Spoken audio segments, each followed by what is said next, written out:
Hello, grey ஹேருக்கான oil prepare பண்ண போகிறோம். அதுக்காக எங்கள் மாடி தோட்டத்துலேருந்து கொஞ்சம் இலைகள் எடுத்துகிட்டு வந்திருக்கோம். கேசவர்த்தினி, செம்பருத்தி, மருதாணி இலை, இதில் துளசி, கருவேப்பிலை இருக்குது. இவ்வளோ தான் லீவ்ஸ். அப்புறமா சின்ன வெங்காயம் கட் பண்ணி வச்சது, இஞ்சி, கருஞ்சீரகம், இது பேர் வெந்தயம். இதுக்கு தேவையானது நல்லெண்ணெய்.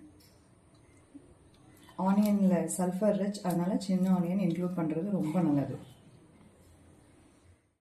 இந்த நரமுடி ஆயில் காய்ச்சும் போது நல்லெண்ணெய் யூஸ் பண்ணுறது ரொம்ப ரொம்ப நல்லது.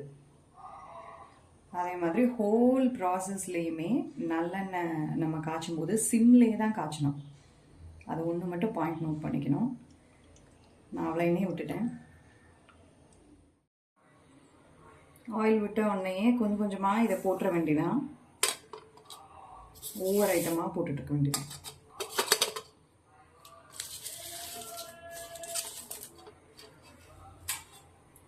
ஒன்று மட்டும் ஞாபகம் வச்சுக்கிட்டா போதும், இது ஹோல் ப்ராசஸும் சிம்மில் தான் பண்ணணும். அவசரப்பட்டு புகையை விட்டுறக்கூடாது.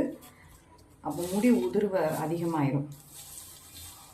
முடி உதிர்றதுக்காக ஒரு எண்ணெய் காய்ச்ச வேண்டாம். நம்ம சிம்லேயே வச்சு காய்ச்சிருக்கோம்.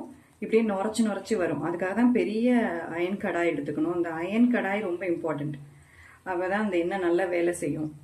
இதை ஓவர் நைட் அப்படியே விட்டுறணும். இந்த நுரையெல்லாம் அடங்குறது தான் பதம். நுரை அடங்கிருச்சு அப்படின்னு சொன்னால் நம்ம அணைச்சிடலாம். நான் அதில் ஒரு 3/4 லிட்டர் எண்ணெய் சேர்த்துருக்கேன். 1 லிட்டர் வரைக்கும் தாராளமாக சேர்க்கலாம். நுரையெல்லாம் அடங்கி போச்சு. இதுதான் கரெக்ட் ஸ்டேஜ். இப்போ ஆஃப் பண்ணிவிட்டு விருப்பம் இருந்தால் இந்த விளக்கெண்ணெயை விடலாம். அணைச்சிட்டு விளக்கெண்ணெயை விடலாம். இது கம்ப்ளீட்லி ஆப்ஷனல். இது ஹேர் க்ரோத்துக்கு ஹெல்ப் பண்ணுங்கிறதுனால நான் கொஞ்சமாக சேர்த்துருக்கேன். இல்லை நரமுடி மட்டும்தான் நமக்கு பிரச்சனை அப்படின்னா இதை ஸ்கிப் பண்ணிடலாம். அதே மாதிரி ஆனியன் ஸ்மெல் பிடிக்காதவங்களும் ஆனியன் ஸ்கிப் பண்ணிடலாம். ஆனால் ஆனியன் ஹேர் க்ரோத்துக்கு ரொம்ப நல்லது, அதனால நான் சேர்த்துருக்கேன். இது மாதிரி மூடி இருந்தால் ஓவர் நைட் மூடி வச்சிருங்க. அப்படி இல்லைன்னா வேஷ்டி ஏதாவது ஒரு காட்டன் கிளாத்ல மூடி வச்சிடலாம், தூசி படாமல் இருக்கிறதுக்கு.